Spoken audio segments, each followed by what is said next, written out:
Tervetuloa seuraamme Tämä on Skuuppiset -ohjelma numero 24. Eräs uutisrankkurimme on löytänyt erittäin harvinaisen linnun. Mitenkä löysit tämän näin harvinaisen linnun? Joo, minulla oli siinä onnea. Istuskelin nimittäin kaikessa rauhassa täällä Vaasalandian ravintolan varjojen alla, kun huomasin sen linnun. Se istahti tähän tässä päällä olevan varjon päälle ja siinä se oli kamerani ilona. Ja sitten vastaavasti tämä toinen lintu, minkä löysin, oliko se nyt varpunen, niin se taas oli täällä näiden tuolien jalkojen alla. Että mulla oli todella onnea sen suhteen, että yhdestä paikasta sain kuvattua 2 lintua.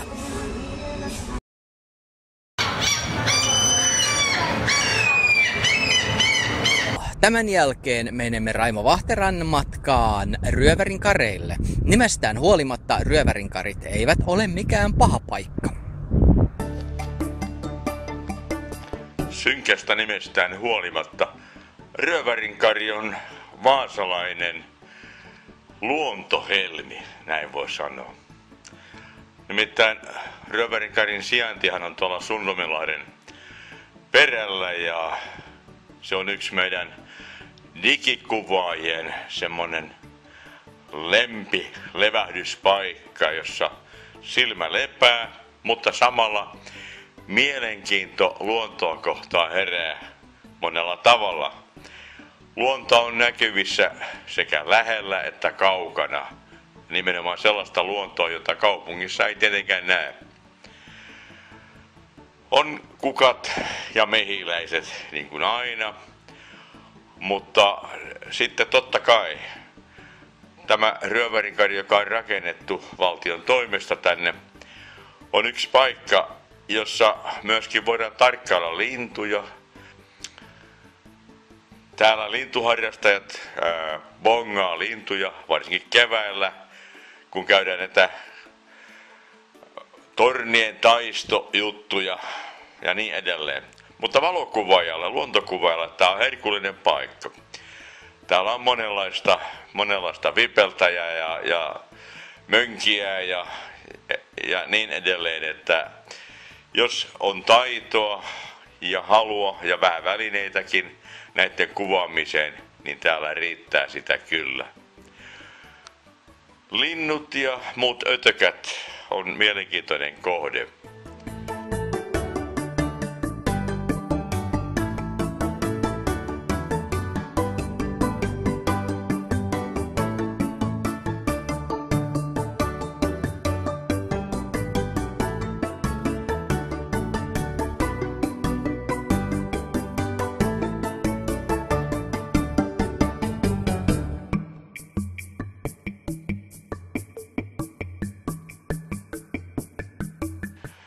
Tässä sisiliskoja muuten on täällä Ryövärinkarin pitkospuilla aivan lukematon määrä ja varsinkin näin heinäkuun lopussa ja elokuussa, jolloin poikuet alkaa olla jo aika kasvaneita. Ne tulee sieltä piiloistaan esille ja ottamaan aurinkoa tähän pitkospuille, niin täytyy sanoa, että jos ollaan tarkkana ja varovaisesti kävelty tänne pitkospuille, niin voidaan nähdä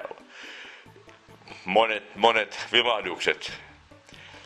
Mutta hyvä kuvaaja, hyvä tarkkailija kulkee äänettömästi ja voi päästä lähelle aivan kuvaamaan näitä. Ja onpa niinkin käynyt, että pienet valokuvaajat on päässyt aivan viereen ja näin sitten saatu ihan lähietäisyydeltä kuvia. Me isot valokuvaajat joudutaan turvautumaan vähän pitempiin putkiin ja tästä syystä niin meillä on näitä pitkiä putkia ja niihin lisälaitteita, että saadaan lähikuva liskosta, joka muuten on todella arka.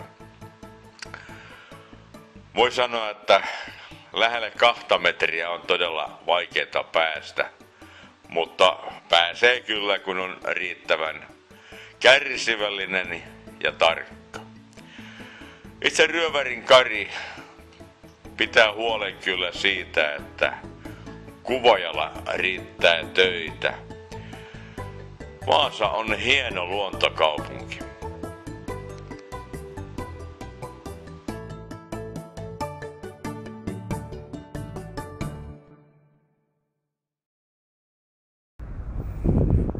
Näin meille kertoi Raimo Vahtera Ryövärin kareilta.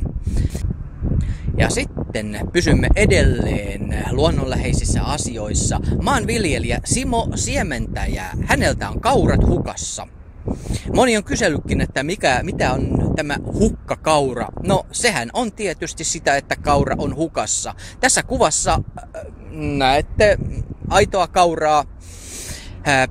Meiltä on oikein kysytty, että mitä se hukkakaura on, niin meillä oli tuuria. Meillä on tämä maanviljelijä Simo Siementäjä, jolta omat kaurat ovat nimenomaan hukassa.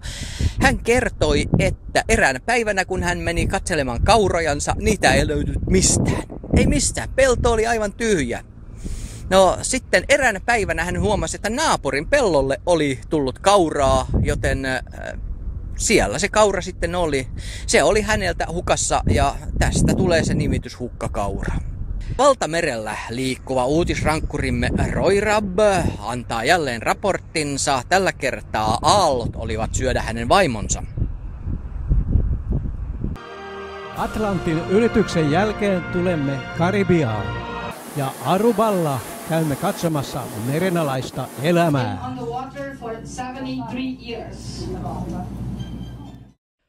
Cartagena, Kolumbia, flamingoja ja muuta vilskettä. Myös hämäriä tyyppejä.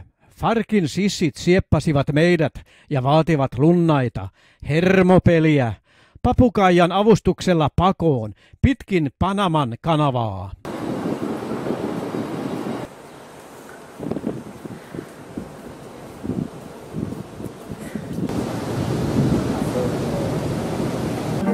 Alegría Macarena, que tu cuerpo para darme alegría y una buena. Dale tu cuerpo alegría Macarena, Macarena.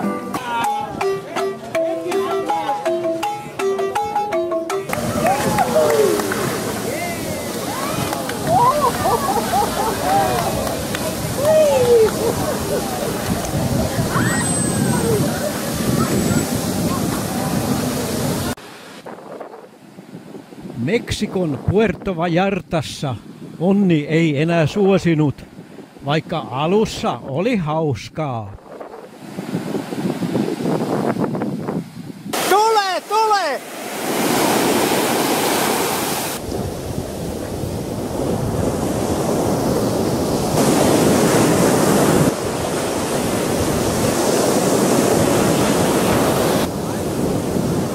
Iso aalto kaatoi emännän, joka oli vaarassa imeytyä mereen. Isäntä riensi apuun, jolloin kamerakännykkä kastui ja meni pilalle.